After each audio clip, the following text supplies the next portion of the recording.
I am so excited. It said low network connection. I got a little worried.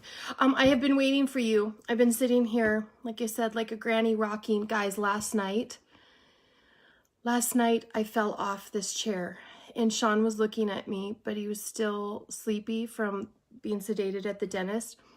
So he walked in and said, "What are you doing?" I leaned back, happy to see him, happy to see that he was talking, doing good. And I leaned back like a little kid and was rocking faster than I usually do. And I fell over and hit the wall. The chair fell completely over. My legs were up in the air. I need to go to the chiropractor today. I have an appointment because I did all kinds of stuff. My knee, my foot, my back. I crunched up. And he stood and he looked at me. And I went, "Can you help me up?" And then I realized he wasn't really all there. So to him, he helped me up. It just was very slow. It was like, I always miss the names and you can help me. The sloth, it was like sloth slow. He came and he helped me up. Yeah, so I fell off my chair. I'm a faller. I didn't know I was a chair faller. So you have seen me and heard about me at my very worst, from yesterday with the cry face, and I went, "Oh my gosh, my mascara was everywhere," to last night I'm admitting that I fell off. I literally fell off my chair. My lower back is really hurting. So, but I've been waiting on you because I've been really excited to see you. I thought I want to show my friends, Sean and the kids, well, Sean and the kids took credit. You know how it goes. Got me these flowers for Mother's Day. They're still alive.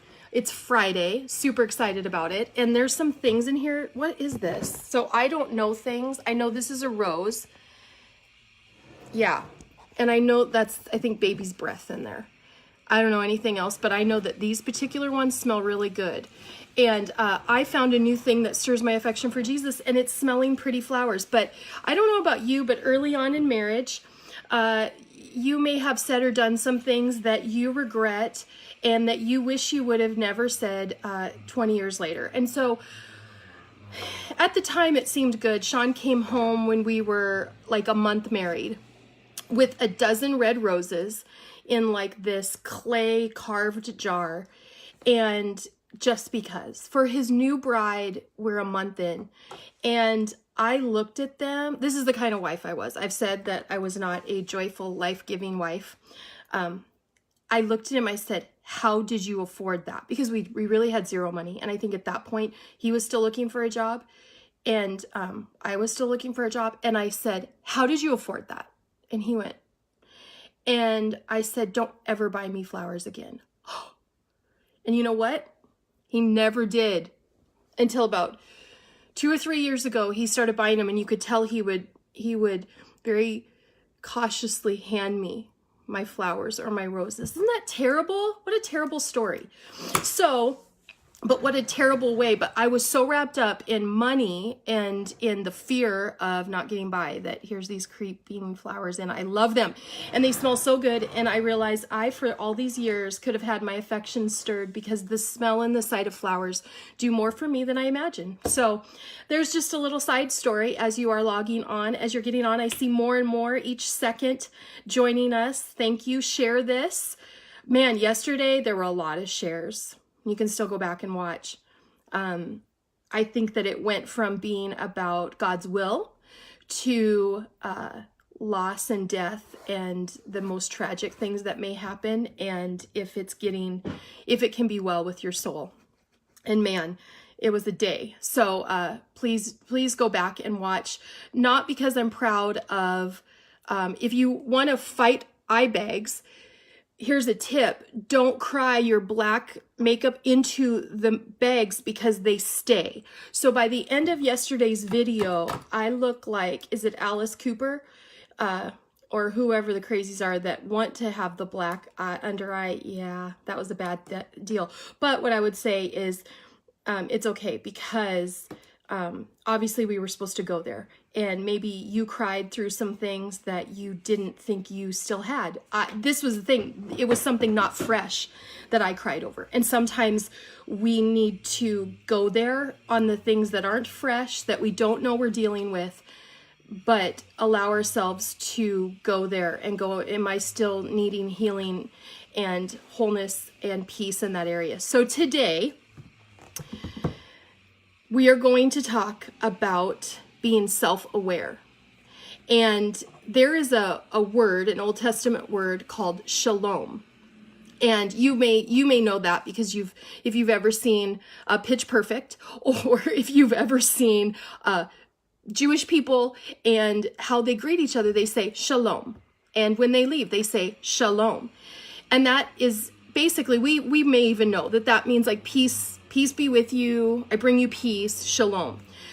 Well, shalom does mean completeness, but even Job had said, I now have shalom because all of the animals are in my tent.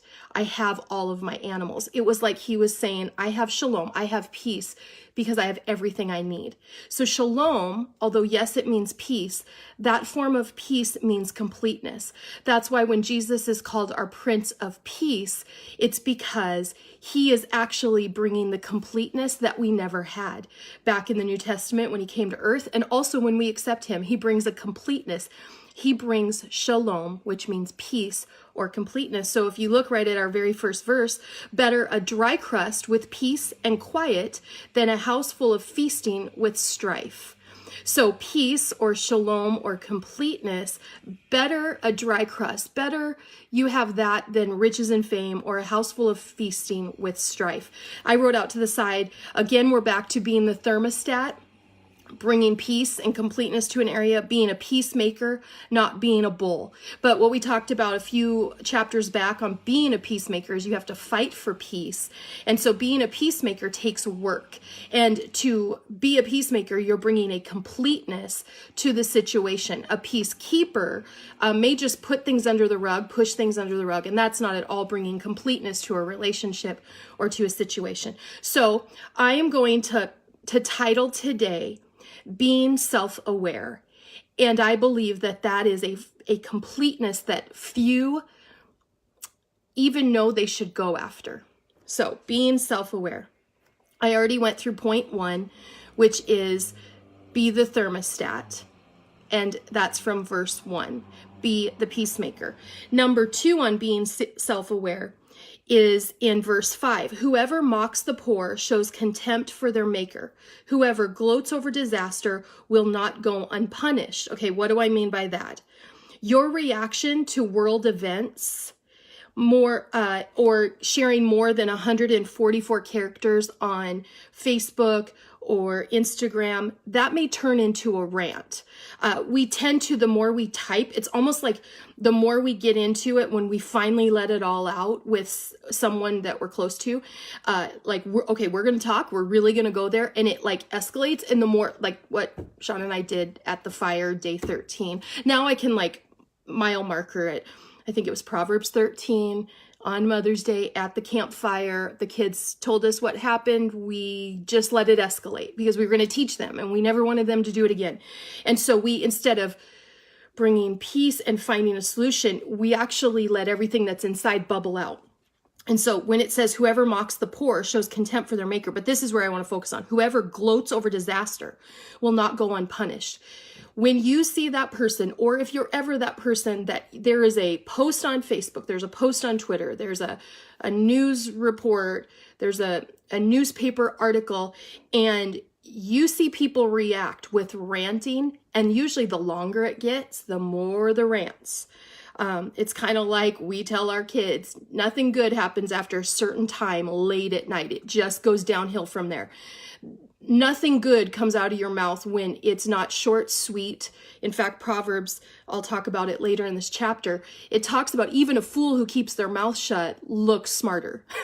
So if we wouldn't allow ourselves to just, and it can, this might be on politics, but this might be on global warming. For me, this might be on natural health things. Oh, I could go there, but I don't. Because not everybody's interested in hearing my take on oils and natural and organic. They're just not. And so for me to rant, I actually close people down. I don't get people listening. In fact, they go, look at that schmuck. Is that a swear word? look at that schmuck. They just, blah, blah, they just let it all come out. And the longer they type, the more yuck comes. And so being self-aware means, what are your reactions to world events, to politics, to hot topics? And the more fired up we get, the more we have to be self-aware to calm that down. Number 3, Proverbs 17:9 says, whoever would foster love covers over an offense, but whoever repeats the matter separates close friends. You know, the friend you have that you tell them something, it's a vault, and if anything, they make your big issue smaller by just bringing peace and just a calm to it. And then you have the friend that you go, no, I want to talk about this for a while. So you call up that friend because you're like, oh, they will go there with me. We'll get to swearing. We'll get to talking about people. This is going to be fun. It's going to make me feel better. That's what we think.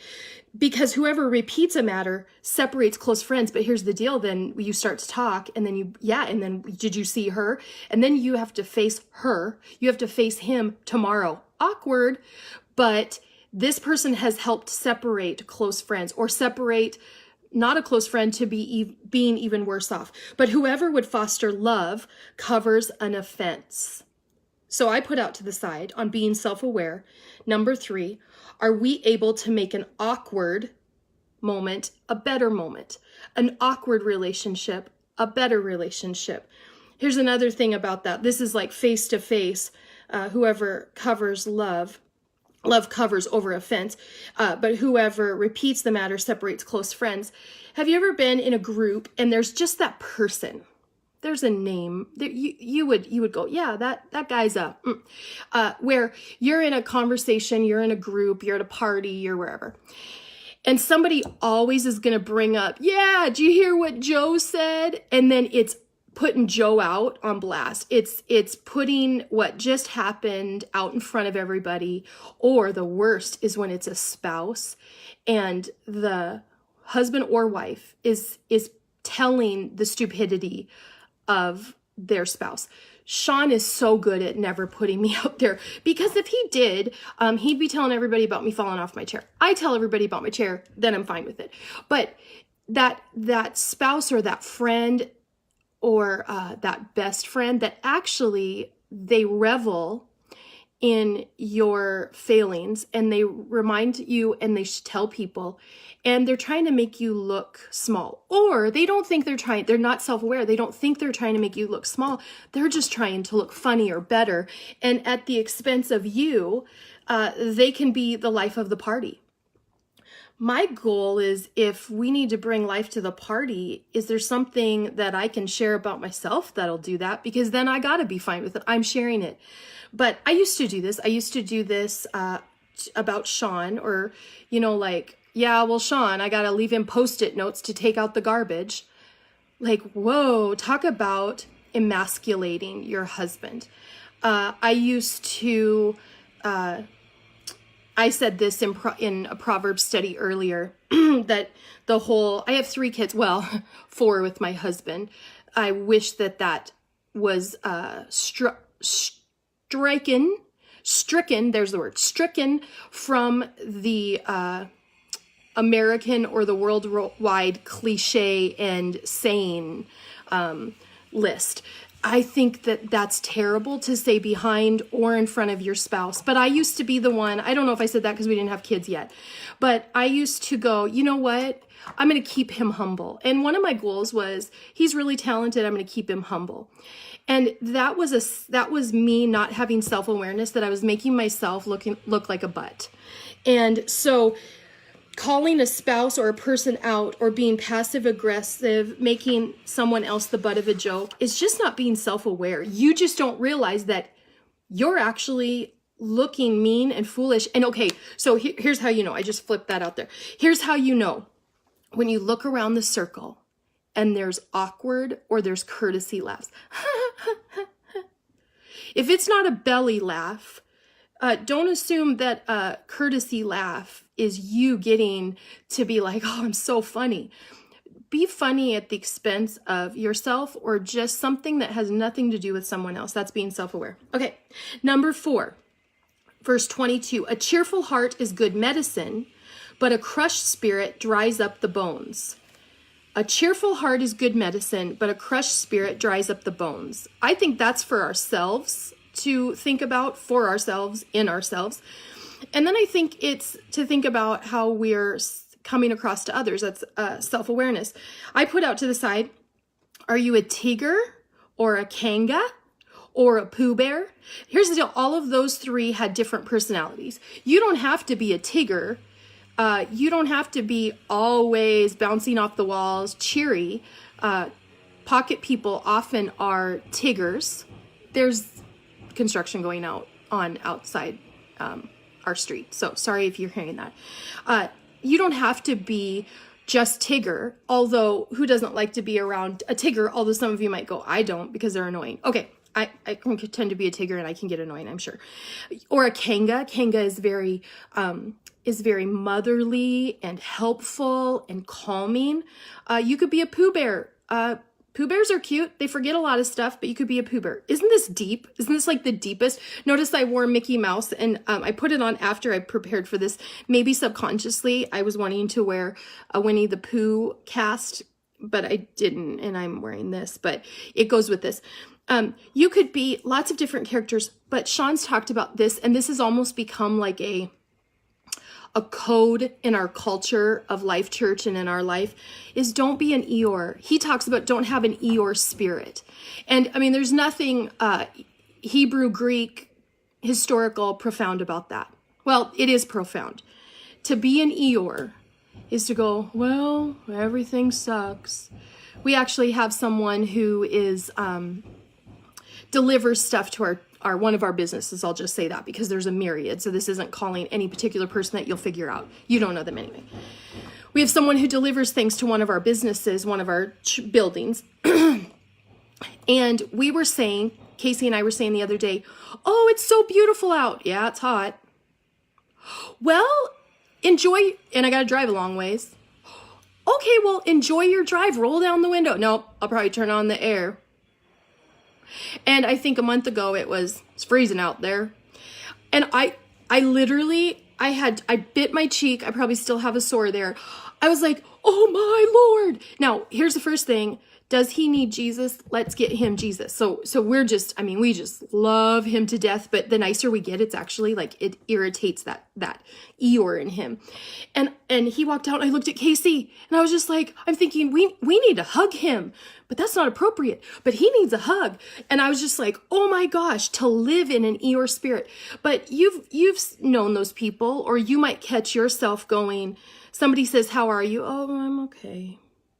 Well, if you need to cry out for help, if you need help, ask for it. But I think that it verges on passive aggressive, even when we're like, I'm okay. Unless you're like in a situation where you can talk about it. Now that person's awkwardly going, do I stop? Do I stop walking by them on the street and miss my appointment because they're only okay? Were they trying to reach out for help? And so not being self-aware says, I don't care how that came off or if that rained on your parade. I'm Eeyore. I have a cloud and I would like to encourage you to be under my cloud. And so are we a Tigger, a Kanga, a Pooh Bear? I'll get to owl later. Or are we an Eeyore? And it's where I find this is in 22. It says, but a crushed spirit dries up the bones. Ugh. It's exhausting to be an Eeyore. It doesn't bring life. Speak good. Early on in these Proverbs studies, I talked about speaking things that are good about you before you even are acting them out. Like, talk about them. Like, I'm joyful. Even if you only feel joyful 30% of the time, start to say, I'm joyful. I'm wise. Even if you're like, I don't know if I'm wise. Well, you've been doing the Proverbs study. So yes, you are wiser. You are wise. And when you start to speak these things, it really does work out for the best. So start to speak over yourself and think of yourself in a different way than life's hard. And I've met these people. I'm staying on this for a long time because I'm passionate about it. Although, Tiggers can be really judgmental. So I don't ever want to be judgmental, because this last summer I felt depression for the first time. And then I knew something was wrong, and I went looking for what's going on inside my body, because it wasn't me, and it definitely wasn't Jesus making me depressed. So it's like, what is wrong? So I went looking, but I got that touch and taste of depression, which I think God wanted me to go, don't think life is always being Tigger, Sonny. And so I had it, I figured it out better. So excited that I found out what was going on in my body. But that taste of it I was able to get some empathy about it. So I don't want to say that you just won't deal with it, but I have noticed the people who say, yeah, I mean, they're 40 and they're saying, yeah, I've always been the last picked for the team. Guys, they haven't been picked for a team in gym class since 7th grade. But they're still saying, and if this might click with you and you go, yeah, I still think about I was the last picked at gym. Like, I remember being the last picked at gym, yet I was an athlete, and I was usually one of the best athletes, but I remember kids making sure that was a way to hurt me by making sure they picked me last, because it was a form of bullying. Some of you just weren't good in sports, and some of you were great, but it was a form of kids making you feel small, but you're still there. We can't be there. We can't stay there. I've had 35-year-olds go, yeah, I'm just invisible. Nobody sees me, in class. It was like, oh, they're here? And I'm like, in class? Like, you didn't go to college. You're talking in high school? People didn't notice you were in the classroom, and you're still living under that. And I have heard that so many times in my life. And that is just the enemy going, live in that. Live in what that nickname was when you were a little kid. If your parents called you fat, if your friends called you fat, so you can't get out of the fat boy, the fat girl mentality, and you are speaking death. And so then everything is this Eeyore spirit. It will dry up your bones. It will still your joy. And some of us haven't been healed from those kind of things. Yay, there's even more people joining us. You can keep sharing and you can keep watching, but I see people, you're probably sharing because I see more people jumping on that haven't before. So thank you for doing that. Number 5, and you can go back and watch this when it's over. Number 5 is in verse 27 and 28. And we're in Proverbs 6:17 if you're just joining me. The one who has knowledge uses words with restraint. Guard our tongue. And whoever has understanding is even-tempered. Self-aware people, they figure out how to be even-tempered, even when inside they're blowing up sometimes, they're crying sometimes, they're overly happy and want to talk over people sometimes. Self-aware people have an understanding of how to be even-tempered. And then 28, even fools are thought wise if they keep silent, and discerning if they hold their tongues. That's what I was saying earlier in this video, is that to watch what we say and to just kind of stop and not go on rants makes even a fool who keeps silent seem wise. So I wrote out to the side my point 5 on being self-aware. You don't look cool telling someone off. I don't know that, I think all of us are at a point where we don't go, oh, that sounds cool. I think we all are adults on here, have been adults long enough that we've realized, yeah, when you first become an adult and you go, I told them, it feels like I'm an adult. But I think that we're all old enough to go, it doesn't look cool to tell somebody off or to repeat what you told someone. I used to do this with Sean. And let me be honest, more recently, I'd be like, I told them, and I'd get my head moving. I told them, da, da, da, da. And I'd get done. And he'd be like, did you say it just like that? Oh, yeah. Maybe not quite that loud. And he goes, you didn't tell him off. That wasn't that mean. That wasn't even that bold. I'm like, I felt like it was very bold. And I was proud of my boldness. And my husband's thinking, that wasn't really you telling them off. And honestly, and he said, you're not that person. Don't do that. And I'm like, wow, because there's something in us that goes, oh, isn't it cool when you just put your foot down and tell somebody off? And really, that's not what Jesus did. When he turned the tables in the temple, because a lot of people want to point to, well, Jesus got angry and he turned the tables in the temple, and they want to talk about it like people were selling stuff in the lobby of the church. Here's the thing. He turned the tables in the temple. because Roman had said, your money is no good, Jews. And so Jews needed to come and they needed to turn in their money, their Jewish money, because it was not recognized by the Roman government, to go in and to buy and to animals and lambs and birds, and they would go and they would buy it, but they weren't allowed to with their Jewish money. So they would go and change out their Jewish money for Roman money. And this was at the temple. And so the sacrifices were purchased in Roman money, and Rome was getting a cut. And the people who were the money changers, like Matthew was a money changer. He was a Jew, and it wasn't that he was doing wrong. He was forced. The Romans said, you will do this, and we need to hire people.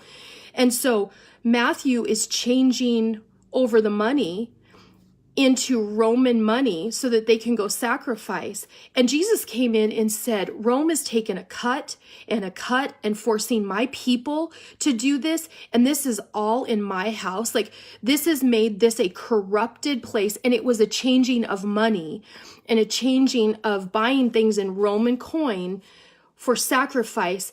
It was starting out corrupt. And Jesus went, this is not okay. And he was actually mad at the whole Roman control. And really, I believe it was a sign that Jesus was saying, I'm not going to come here and overthrow the government like you all think the Messiah is going to come and overturn Rome. I'm coming in peace, but this is one thing that I'm not okay about. This is a sacrifice to our God. So I got off on that rant because of people go, well, Jesus got angry. So we can tell somebody off and get angry. That is a little more complicated than us getting angry and telling someone off. It says in 28, where it says, even fools are thought wise if they keep silent, and discerning if they hold their tongues. I wrote out to the side, what about wise old owl from Winnie the Pooh? He just, he only turned his head around to say wise things. And I would hope that I say a lot of words, but I hope that I hold back the words that are unnecessary and the ones that are not of peace. So I'm going to end with this. I wrote this in, I have little notes and blurbs that I added throughout my Proverbs book. This is one on page 144. I said, dwelling on something grows bitterness in your heart. Let it go. Be a person of understanding and put yourself in the other's position each time you come into conflict. A person who is teachable may even learn something from weathering a conflict with wisdom and peace. That kind of ties up what we've talked about, actually the last 3 chapters, the last 3 days of Proverbs, about wisdom, about peace, about being teachable. And what I said today, if we're still stuck on I was the last one picked in gym, we can a lot of times live in an Eeyore spirit, in an Eeyore life. If you're the one who always got cut first at a company, if you take that upon yourself, that is a you issue, to the detriment, not to be self-aware to go, well, if I'm always the first to be cut, what am I doing? Okay, figure that out. But if you immediately go, well, I'm always picked on, and you go into the Eeyore spirit, it will stop you for future growth, development, positions, life, all of it. So here's my question to leave you with. Are you a pocket person? Are you becoming more of a pocket person? Meaning having shalom, having completeness and peace, being self-aware. Being self-aware is a next level of completeness. Or are you a VDP, a very difficult person? A very difficult person often is just not self-aware, because if they were self-aware, they would go, I'm being kind of difficult right now. But if someone could label you or someone a VDP, probably self-awareness is down here on the scale. So self-awareness, completeness, shalom. It's about peace. It's about having the ability to find and hold and carry peace because you're complete, because you're self-aware. So I hope this helps. Will you guys share this? As always, appreciate that. I actually get off here and then I do a watch party because I got to watch myself back. Because the whole time I only see my forehead because you're your comments are right there, which I love. I see everybody as you log on, but I would love if you would do a watch party or share and let others in on this. Tomorrow, Proverbs 18, I haven't even looked ahead because there's so much in each that I don't want to confuse and lump them together. So Proverbs 18 tomorrow. Love you guys. And I just found out that we have all of these being posted on the Jesus Plus Life YouTube channel so that it can be easy to go day 1 to all the way through. You don't have to just search my Facebook. You can just go to Jesus Plus Life and subscribe to that YouTube channel. And that way you also don't have to be on Facebook. And then you get a notice when a new Proverbs is up. But I do love when you're on with me on Facebook because now I can see your comments. So please comment on this. Do not put, my mother-in-law is a VDP. That would not be a good thing to comment. Okay, let's pray. Have an awesome, awesome day. God, I love you. I thank you for my friends, for people who joined this morning, for people who will join this afternoon and tonight. And God, that this would speak to us. If we walk away just thinking Winnie the Pooh cast and where am I and where do I want to be, God, I just pray that something sticks and rings true for us in our life. God, I want to have shalom. I want to have peace that is a completeness, God, and I'm willing to be self-aware and make me more self-aware so that I can bring even more shalom into every situation and every relationship I go into. We love you, God, in your name. Amen. I love you guys. Oh, Krista Shaw, I love the think filter when speaking. Is it true, necessary, kind? So good, Krista. So good. Love you guys. Bye.